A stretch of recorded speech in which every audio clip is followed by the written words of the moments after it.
gagawin pa ang Sarah na yan. Kung ako lang masusunod, ayoko siyang kasama. Kami na ang gagawa ng gusto ko. Talaga? Let's all welcome Miss Sara Montesa! Paano nangyari na mas maraming CD sales si Sarah kay Joanna? We have to do something about it. Para lumamang uli si Joanna kay Sarah. Hindi mo ako matatalo, Sarah. You're nothing compared to me. I'm the original, and you're the pirated sea. Sino kaya ang mga yan? At bakit nila ako tinawag na kidlatan? Hindi ko malalaman ng lahat kung lagi kong iiwas sa mga taong nakakakilala sa akin. Sana makita ko ulit yung babaeng tumawag sa akin ng itay. Miss Sara Montesa! Ay ka ba magmahal? Tunay ka bang magmahal?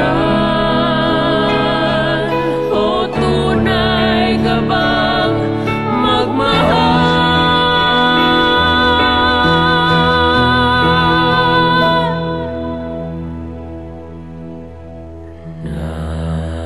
Nais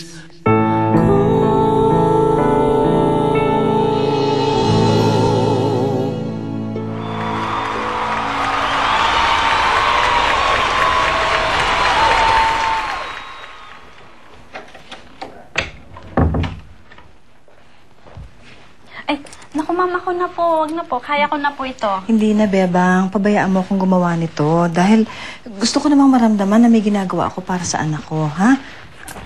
Tulungan na kita. Bebang, may itatanong ako sa'yo. May anak ka na ba? Meron po. Nasa probinsya. Siguro, mahirap din para sa'yo, no? Dahil ang layo-layo niya. Siguro, miss na miss mo na yung anak mo, no?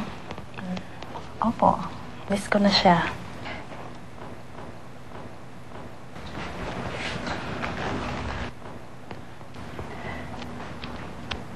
Bakit nga ba gano'n na, Bebang? Kung kailan naman ako malapit sa anak kong si Joanna, malapit lang ako sa kanya, pero parang ang pakiramdam ko, ang layo-layo niya sa akin. Kahit na anong gawin kong paglapit sa kanya, lalo siyang lumalayo sa akin. Alam mo, Bebang, nangungulila rin ako sa anak ko, eh.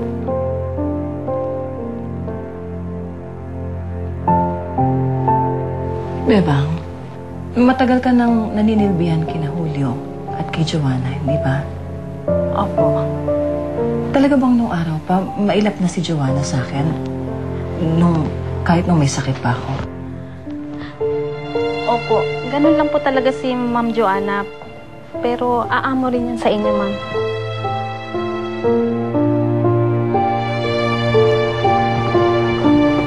Bakit kaya gano'n? Magkakasama nga kaming pamilya dito. Parang may kulang pa rin.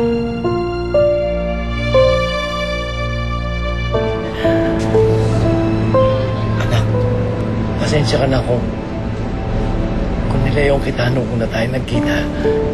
Wala kasi kung maalala sa nakaraan ko noon, eh. Naparil ako't muntik nang mamatay. Akala ko tuluyan na kayong mawawala sa akin nung nakita ko masusunog yung pinagtataguan niyo ni Mang Berting. Sino naman po ang nagtangkang pumatay sa inyo? Hindi ko kilala yung taong yun, eh. Pero naniniwala akong may kinalaman si Julio sa nangyari. Hindi lang panuloko sa kapwa ang kaya niyang gawin kung ganun. Ay, hindi na mahalaga yun. Natutuwa lang ako. Naniniwala ka ng iyo sa akin, ha? Kasi nungalingan lang talaga sinabi ni Julio sa'yo, no? Tay, pasensya na kayo kung hindi ako naniwala sa inyo noon, eh. Kung naiintindihan nyo, anak.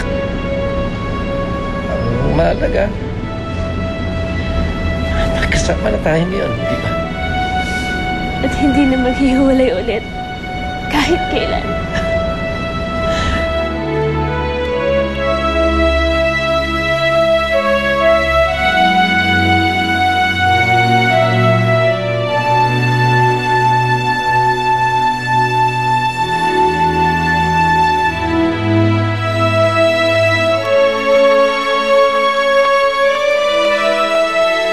Joanna, Joanna. Joanna, please, kausapin mo naman ako. Bakit? Baka pwede mo naman ako matulungan, no? Baka pwede mo naman pakiusapan si Boss Elena para hindi ako